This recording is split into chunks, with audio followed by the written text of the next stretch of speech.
at the site of the marker. John Carroll, one of George's brothers, also started a store, and a very unusual one. Unlike those stores, this one refused to charge. John Carroll's store was a long table set up outside his house, and it carried everything from vegetables and fruit to meat and eggs. His granddaughter, Connie Rimmer, explains that since he operated the store during the Great Depression, he felt obligated to provide people with what they needed. She said that when asked how he could give his wares away, he replied, quote, "It wasn't his to give, it was God's," end quote. And I love that quote in particular in light of these difficult times that we have now, because it's that kind of thinking that's going to help those among us who are most vulnerable make it through what is a less than a desirable economic situation that we face these days. And we're very fortunate in Fairfax County, many of us, to live in a very prosperous, well-educated county. But I can tell you from sitting on the board that there's a lot of residents of our community that are suffering not only in this time, but indefinitely because of their inability to work for disabilities or for other reasons. And so while we are lucky in this county, we have to remember and not forget those of us who are less fortunate. And I love that quote, and I've used it sometimes in the past because many of us just assume that things are ours. And really, there's nothing that we have that isn't thanks to God, and in particular, also thanks to the people who came before us.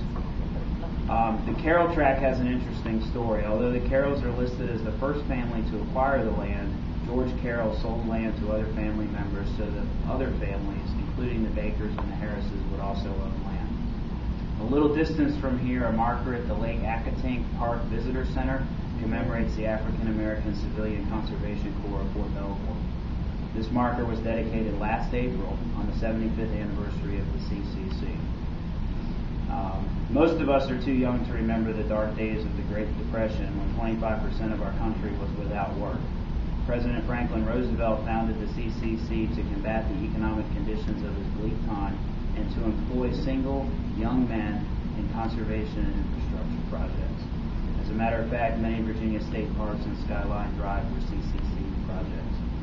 And I wanted to relay that to you not because we recently put this marker in place, but as those national leaders are talking about rebuilding our infrastructure, and as we know about the job losses and economic conditions, what a great idea to help put our people back to work, to build up some of the areas that some vital infrastructure. Certainly living in Fairfax County, we know there's some vital infrastructure projects out there that have to happen.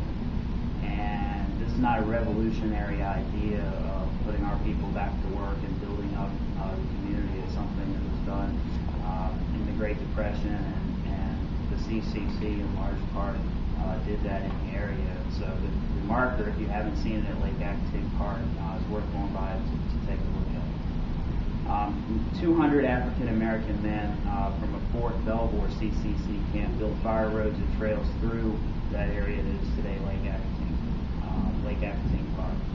And so Springfield, I like to say Springfield gets its reputation from the Springfield Mixing Bowl project and Springfield Mall, which are not necessarily two inspiring positive things.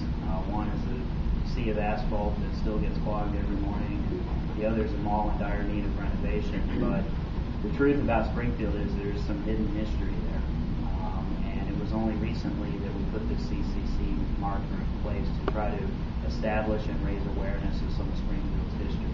We all know the county is rich in history. We all know the Route 1 corridor is rich in history. And we all know Franconia is rich in history. But many of us forget that Springfield has some history of its own and was a critical part of the district. So I want to thank you for giving me a few moments today to share a couple of these stories.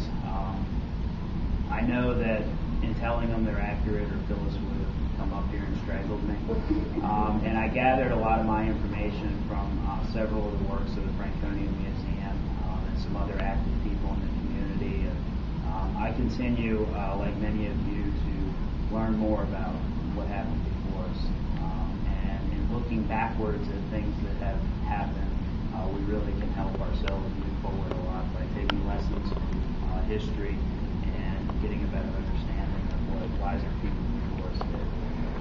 So I thank you for the time today. I hope I haven't ruined your schedule today, but I did want to stop by on this important day and on this important occasion just to share some of my thoughts with you, and appreciate all of you coming out here today.